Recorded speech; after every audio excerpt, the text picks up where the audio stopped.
Good afternoon. Welcome to Jim Munley's World of Weather. Clicked on to long-range weather forecast discussion for October 2nd to the 14th. October 2nd to the 6th, that's what we're forecasting here. You're looking at the GEFS, and now here's the European deterministics. And we have a strong ridge that lifts northward from Alaska as this trough moves inland or across the Aleutians. We have a trough here in the west, ridge in the east, or actually across southeast to Mexico, and we have above normal heights across the east central states. Concerning Rosa. Rosa is forecast to rapidly weaken as it tracks inland across Baja California Peninsula, then Arizona early next week. This weakening system is expected to bring significant rain to the southwest. So this is the GFS, and here's the rainfall totals. And you should begin to see Rosa's moisture starting to stream northward right there. Then this is Monday, this goes into Tuesday.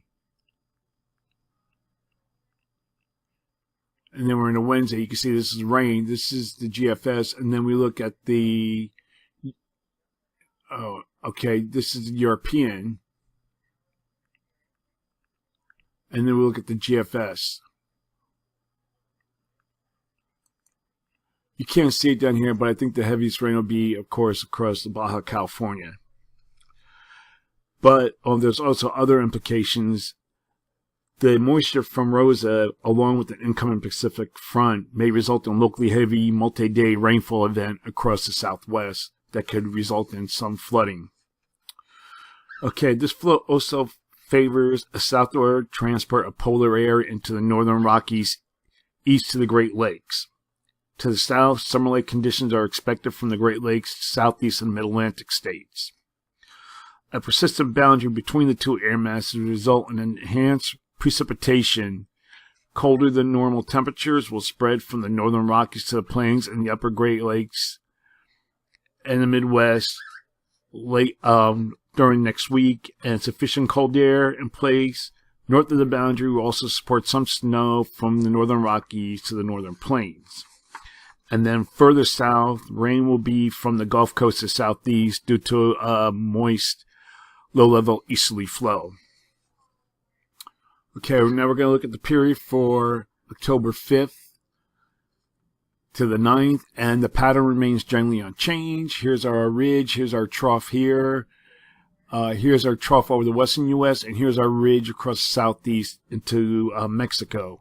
Ma is a good agreement.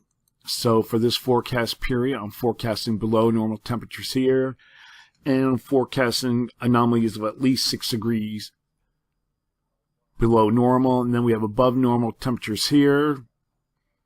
Forecast, I'm trying to look at this, like, this might be a little high, but I have to wait and see how this verifies. But generally expecting at least 6 degrees above normal across much of this region here. And for precipitation, calling for below normal precipitation here. Probability of occurrence is 35%. Above normal precipitation is forecast for this region here. And the probability of occurrence is 35 to 45%. Now we're going to look at the period for October 10th to the 14th. Gotta slide this over a little bit. Here we're at the 10th, and again, the pattern doesn't change very much.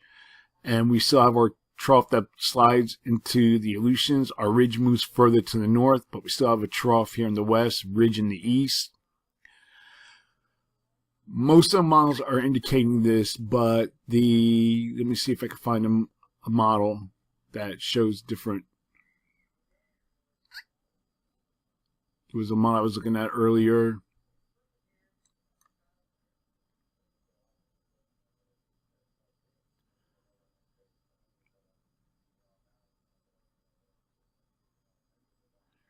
Just bear with me.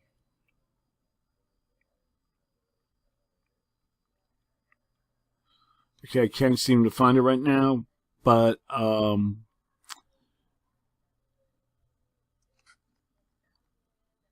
the GFS, let me see if I can find. The GFS brings this ridge out here inland and pushes the trough a little further to the east across the central states. So anyway, here's the forecast temperature anomalies. Look at these anomalies here. This is the European ensembles, forecasting 12 degrees, some areas here 18 degrees below normal. Again, I think this is a little high, but it's been consistent. This is the European ensembles forecasting above normal temperatures of maybe 12 to 18 degrees above normal. Let's see how that goes. And concerning precipitation, little change is expected in the precipitation anomalies. That's it for now. That's the long-range weather forecast discussion for October 2nd to the 14th.